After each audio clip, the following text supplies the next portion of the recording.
당구장은 학교보호법상 유해업종으로 명시돼 규제를 받고 있는 반면에 다른 법률에는 생활체육 권장업종으로 되어 있어 법률 간 상호 모순을 보이고 있는 대표적 사례입니다.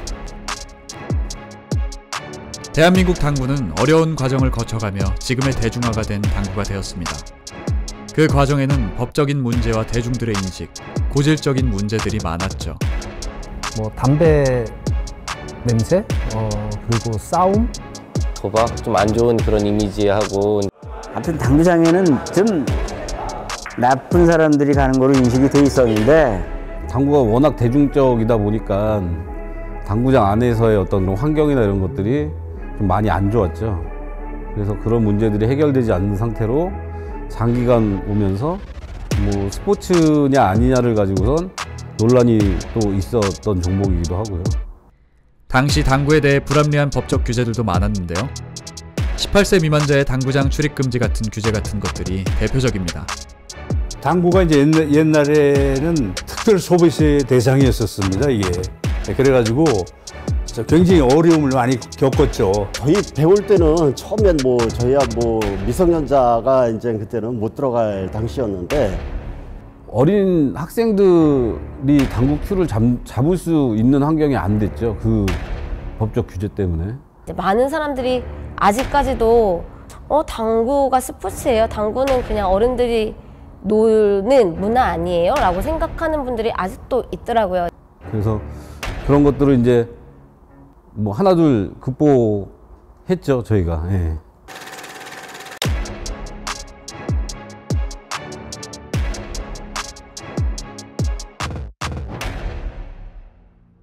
이러한 시선들을 바꾸고자 대한민국 당구인들은 힘을 합쳐 노력했습니다.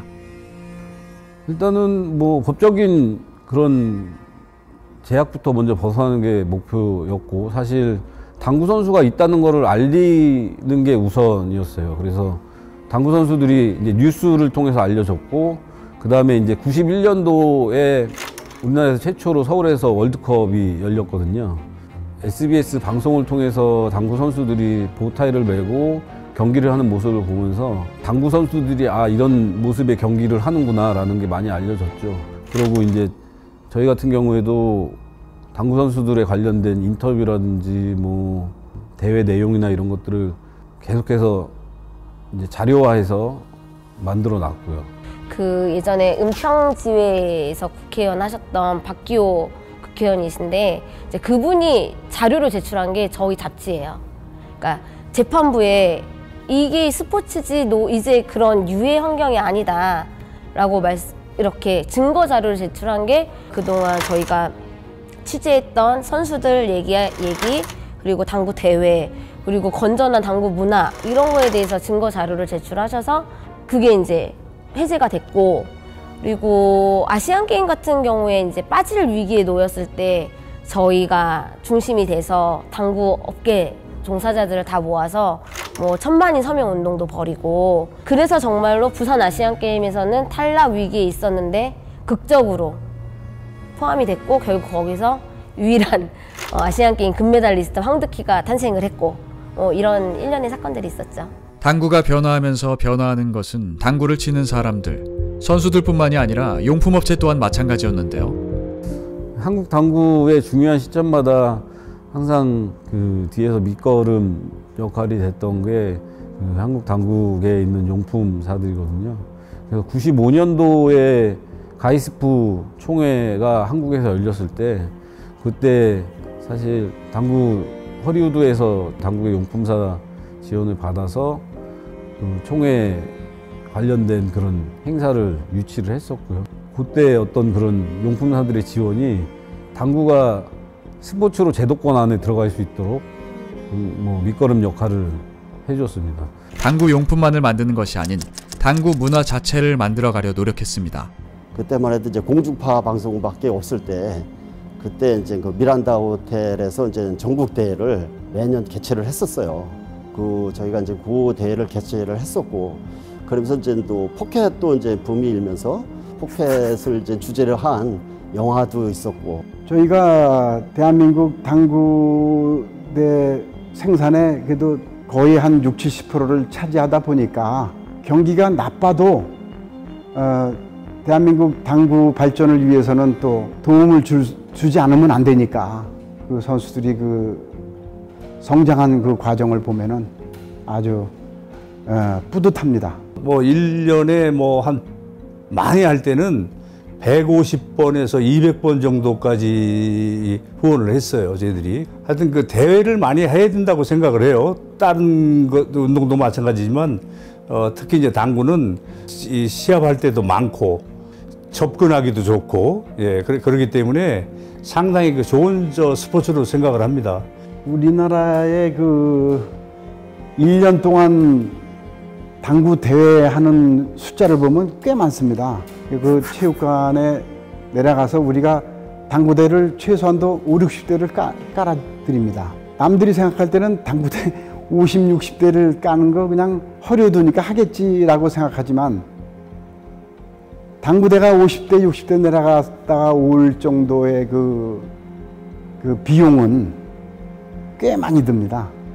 근데 그거를 마다 않고 그냥 많은 비용을 대기는 쉽지 않았지만 그래도 먼 미래를 봐서 당구 발전을 위해서 우리가 아니면 누가 하냐, 이것만큼은 적자를 보더라도 꼭 하자, 그런 생각하에 했습니다. 그래도 그 노력이 있었기 때문에 그래도 지금의 당구 발전이 있지 않았나 아주 자부하고 있습니다. 오래된 연륜을 가진 기업들이 많아졌어요. 예를 들면 허리우드가 그렇고 큐에서는 한박큐가 그렇고, 그런 오랜 전통을 가진 기업들이 문 안 닫고 유지를 하고 개발을 하고 산업이 점점 좋아지고 있는 거는 퀄리티도 올라가고 있다는 얘기거든요. 근데 해외 선수들도 우리나라 장비를 많이 사용하고 있고, 큐대라든가 또 당구 테이블이라든가 이런 거는 뭐 세계적인 수준으로 돼 있습니다. 지금은 국산 테이블들도 거진 90% 이상, 거의 100% 가까이 따라 붙었다고 생각을 하고 있습니다. 아무래도 국산 테이블들이 조립이나 설치하는 부분에 있어서 훨씬 더 효율적입니다. 일단 세팅하기도 쉽고, 그 다음에 뭐 수리하는 거나 이런 것들 큰 문제가 없습니다. 만약에 테이블에 문제가 생긴다든지 그러면 AS나 이런 사후 관리 문제들이 훨씬 더 국산 테이블이 유리하기 때문에 저는 개인적으로 국산 테이블이 훨씬 효율적이라고 생각하고 있습니다. 한국 제품이 지금 뭐 세계적인 그 품질이 이 수준이라고 이제 생각을 하고, 또 앞으로 이제 더 이제 잘 만들어야겠지만 많이 이제 첫째 이용을 해주셔야 되는 걸로 생각합니다. 이렇게 대한민국 당구는 과거와 다르게 많은 발전을 하였습니다. 그리고 당구를 대하는 사람들의 모습도 변화하고 있는데요. 과거 오락에 더 치우친 대한민국 당구의 이미지, 그리고 당시 교육에 좋지 않은 곳이라는 이유의 단속, 청소년에게 유해하다는 이미지들로 가득 찼던 당구는 남녀노소 구분할 것 없이 배울 수 있는 스포츠의 이미지로 변화했습니다. 제가 대한당구연맹 회장으로 취임하면서 대한민국 당구의 중장기 발전 계획이라는 것을 처음으로 만들어서 발표한 적이 있습니다. 그때 발표했을 때 스로건을 당구의 격을 높이자라는 스로건으로 출발을 했었습니다. 1955년부터 98년까지 온갖 사회의 냉대와 불신 속에서 지내오던 당구가 월드컵을 유치하면서 현재 2024년도까지 한 해도 빠지지 않고 월드컵이 계속되고 있습니다. 이 영향으로 인해서 일단 당구를 치는 매니아들이 기하급수적으로 늘어났고요. 제가 알기로는 1000만이 넘는 걸로 알고 있는데, 그렇게 당구를 좋아하시는 분들이 많다 보니까 쉽게 접할 수 있고, 그래서 아마 국민 스포츠가 되지 않을까 싶습니다. 당구 동호회도 요즘은 많이 활동들을 이제 하시거든요. 그래서 이제 남녀 상관없이 친목 다짐도 하면서 약간 즐겁게 칠 수 있는 그런 좋은 분위기인 것 같아요. 다른 종목들도 당연히 많겠지만 이렇게 매일매일 치는 사람들 수로 하면은 어느 종목 못지않게 되게 많은 동호인 수를 확보한 종목이라고 볼 수 있을 것 같아요. 당구는 굉장히 좋은 스포츠입니다. 그리고 대한민국 국민이 많이 즐기고 있는 스포츠고요. 그 다음에 소통의 스포츠. 그래서 현대 세대에는 굉장히 맞는 스포츠인 것만은 틀림없다고 생각을 합니다. 당구 아카데미, 동아리 활동, 방과후 수업 등 건전한 대중 스포츠로 자리 잡았는데요. 거기에 더해 당구 전문 육성 선수를 키우는 것까지 당구는 다른 스포츠와 마찬가지로 전문화되어 가고 있습니다. 우리 때는 사실 선배님들한테 여쭤보면 이렇게 치고 이렇게 치면 돼 라고 그냥 단순하게 얘기만 하셨지, 지금처럼 자세는 어떻게 잡고 요 공은 스트로크를 어떻게 해야 각을 만들기가 가장 편안하고 이런 거에 대해서 자세한 설명을 들은 적이 없어요. 그러다 보니까 이제 그때 당시에는 독학으로 내가 책을 보면서 과연 팔로우 스트로크라는 거는 어떤 건지, 쇼트는 어떤 건지 혼자 스스로 생각하고 느껴서 연습을 했던 것 같아요. 독학은 저희가 찾아보면서 배우잖아요. 근데 찾아보는 것도 연습이 많이 되긴 할 텐데 선생님이 이렇게 옆에 계시면서 제가 뭐가 잘못됐는지, 뭐가 잘 되고 있는지 약간 이런 것들을 더 알 수 있어서 좋은 것 같아요. 지나고 나서 그 해외에 잘 치는 선수들이라든가 비교해보고 이렇게 했을 때 제가 그래도 좀 어느 정도는 기본기에 맞게끔 그렇게 공을 쳤구나라는 생각이 들었고, 그것을 바탕으로 해가지고 사실 학생들한테 가르칠 때도 기본기를 많이 가르치는 부분인 것 같아요. 정말 뭐 열심히 하면 그 노력에 따른 뭐 좋은 결과물이 어디든 나오지 않을까, 뭐 그런 얘기를 하고 싶습니다. 엄청난 속도로 발전하고 있는 대한민국 당구. 지금도 성장 중인 대한민국 당구에 대해 당구인들은 당구에 대해 어떻게 생각하고 있을까요? 어려운데요, 이게. 상당히 어렵네. 당구로 해서 제가 먹고 살았고, 교육시켰고, 결혼시켰고, 지금 나이 70이 넘어서 당구 클럽을 운영하면서 우리 젊은 친구들하고 농담해가면서 지내고 있다는 게 정말 운이 좋은 사람이다. 아직도 선수 생활을 하는 게 재밌고, 또 당구가 재밌고, 또 아직까지도 선수들에게도 또 후배들에게도 당구는 진짜 매너의 게임이고 신사적인 게임이라 나는 이렇게 지금까지도 하고 있다.